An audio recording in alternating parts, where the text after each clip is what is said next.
எங்க பார்த்தாலும் பெருமை, எதுக்கு எடுத்தாலும் பெருமை. மனுஷங்களுக்கு மட்டுமா இந்த பெருமை? ஒரு காட்டுல வாழ்ற விலங்குகளுக்கும் இந்த பெருமைன்னு ஒண்ணு வந்துட்டா எப்படி இருக்கும்னு இந்த கற்பனை கதை மூலமா பார்க்கலாமா?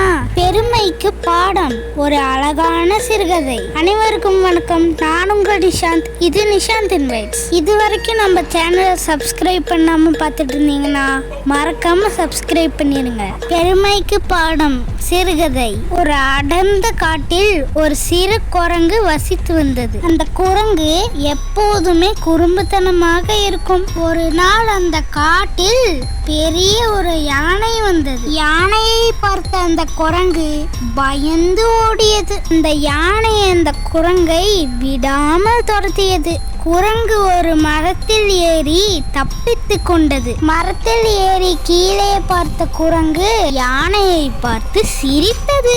நீ எவ்வளோ பெரிய யானை, என்னால் செய்ய முடிந்த இந்த விஷயத்தை உங்களால் செய்ய முடியுமா என்று குரங்கு கேட்டது. யானைக்கு கோபம் வந்தது. போடா முட்டா பயல, என்னால் செய்ய முடியாதது எது என்று கேட்டது. குரங்கு சிரித்து கொண்டே, உன் தும்பிக்கையால் உன் காதுகளை தொட முடியுமா என்று கேட்டது.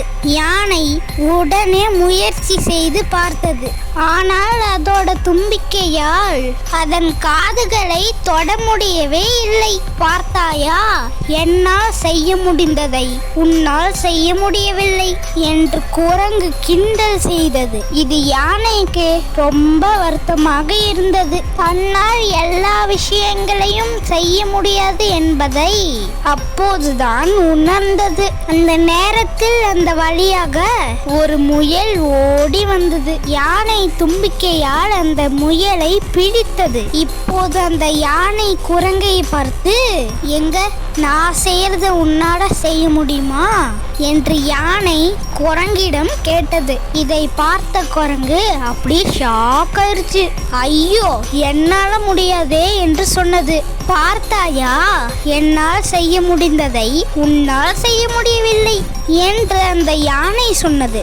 இந்த மாதிரி அசிங்கப்பட்டதுக்கு அப்புறம் குரங்கு ஒரு பாடம் கற்றுக்கொண்டது. எல்லாருக்குள்ளேயும் எல்லா திறமையும் இருக்காது அப்படிங்கிறத அந்த குரங்கு உணர்ந்தது. தன்னுடைய திறமைகளை பற்றி பெருமைப்படுவதை விட அடுத்தவங்களோட திறமைகளையும் மதிக்க வேண்டும் என்று அந்த குரங்கு கற்றுக்கொண்டது. இந்த கதையின் நெறிமுறை: 1. எல்லாருக்கும் எல்லா திறமைகளும் இருக்காது.